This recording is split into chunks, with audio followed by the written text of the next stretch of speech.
भरे सदन में मैं सर्वप्रथम संविधान के रचयिता बाबा भीमराव अंबेडकर जी को नमन करती हूँ, जिन्होंने आर्टिकल 25 में हमें ये अधिकार दिया, स्वतंत्र धर्म का सम्मान अधिकार और हर आस्था का सत्कार। और इसी के नाते आज पूरे देश में और प्रदेश में हमारे बीच में कुंभ का महापर्व जो रहा, उसमें पूरे देश से लोग आए। मैं सभी लोगों का जो आए उनका स्वागत करती हूँ। यहाँ कई प्रकार की चर्चाएं हुई और बहुत सारे शब्दों का प्रयोग किया गया। ये जो लोग विभिन्न प्रदेशों से और यहाँ तक कि विश्व के कोने कोने से आए, वो किसी राजनीति से प्रेरित होकर के नहीं आए, वो आस्था से, धर्म से और अपने देश, अपनी मातृभूमि से जुड़े हुए हैं, इसलिए वो यहाँ पर आए। महाकुंभ के आयोजन में जितना बजट होना चाहिए था, सरकार ने उसकी कमी की। महाकुंभ में जो सुविधाएं हमारे लोगों को देनी चाहिए थी, सरकार ने उसकी कमी की।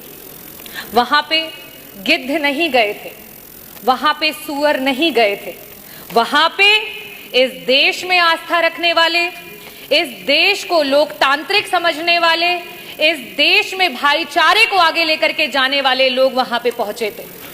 मैं इस सदन में आज बहुत सारी चर्चाएं हुई, बहुत सारी बातें कही गई। बजट की जबकि चर्चा होती है तो बजट में किस तरीके से डिवीजन होता है उसकी बात होती है। अभी सत्र में कुछ दिन पहले बात हुई कि अंग्रेजी में विधायकगण अपने भाषण दे सकते हैं, लेकिन जब आपके बजट में एलोकेशन की बात आती है, शिक्षा की बात आती है, जो हमारे बच्चे प्राइमरी स्कूल में पढ़ रहे हैं, जिनकी नींव अंग्रेजी से शुरू नहीं होगी, तो वो आगे जाकर के आपके अंग्रेजी में दिए हुए भाषणों को नहीं समझ पाएंगे। लेकिन आप क्या काम कर रहे हैं? जहां 15% कहीं आपकी सरकार बजट दे रही थी, आज शिक्षा में वो बजट गिरा करके 13% पे आ चुका है। ये स्थिति है।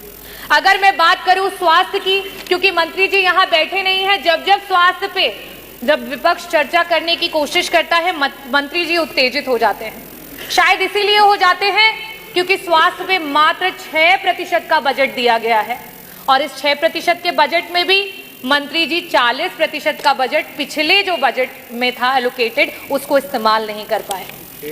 अगर हम बात करें ग्रामीण अंचल की, जो उत्तर प्रदेश की 60-70% की आबादी है, अगर हम उसमें बजट के एलोकेशन की बात करें तो मात्र 4% का बजट है, जो 8 करोड़ 8 लाख की आप बात करते हैं, 8 लाख करोड़ की बात, 8,08,000 करोड़ की बात करते हैं, उसमें मात्र 4% का बजट दिया गया है। और सबसे बड़ी नाइंसाफी अगर इस सरकार में कोई झेल रहा है तो वो हमारा किसान है। पूरे देश का एवरेज औसत अगर निकाल लिया जाए तो बाकी प्रदेशों में जहां किसानों को 6% का बजट मिल रहा है, वहां उत्तर प्रदेश की सरकार में मात्र 3% का बजट है जो हमारे किसानों को दिया जा रहा है। और सबसे आखिरी में और सबसे जरूरी बात, अभी हमारी माननीय सदस्य बार बार पीडीए की बात कर रही थी, तो सदस्य आप भी और यहाँ सम्मानित सदस्यगण, में आपको सभी को बताना चाहूंगी कि जहां पूरे देश में 3% का बजट विभिन्न प्रदेशों में, चाहे वो आपका दलित समाज हो, वनवासी समाज हो और अल्पसंख्यक समाज हो, उसको दिया जाता है, वहीं उत्तर प्रदेश में मात्र 1% का बजट दिया जाता है।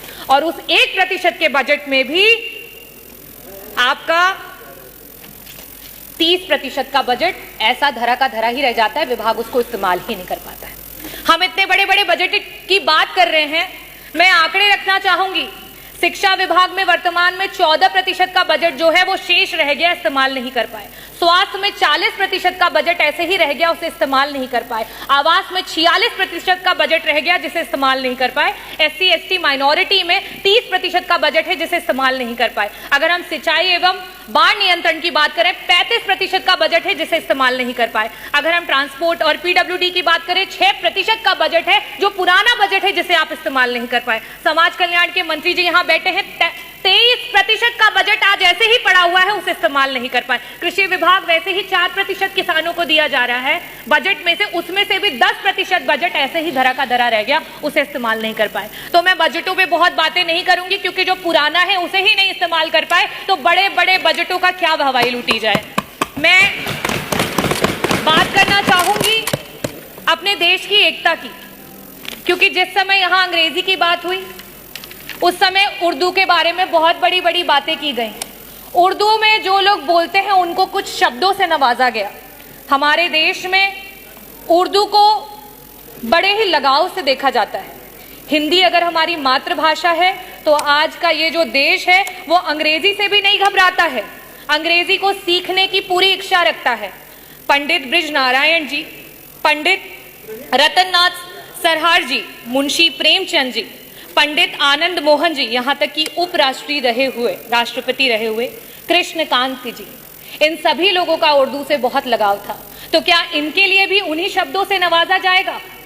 मैं आखिरी में सिर्फ यही कहना चाहती हूँ, ये विकसित देश है, ये प्रगतिशील देश है और ये युवाओं का देश है, और युवाओं की यही आवाज है कि रावण नहीं हम पलने देंगे साधुओं के वेश में, रावण नहीं हम पलने देंगे साधुओं के वेश में, अफजल नहीं पनपने देंगे अब्दुल कलाम के देश में, हिंदू हो या मुसलमान अब शीश नहीं कटने देंगे, कसम तिरंगे झंडे की अब ये देश नहीं बटने देंगे। जय भीम, जय भारत, बहुत बहुत धन्यवाद।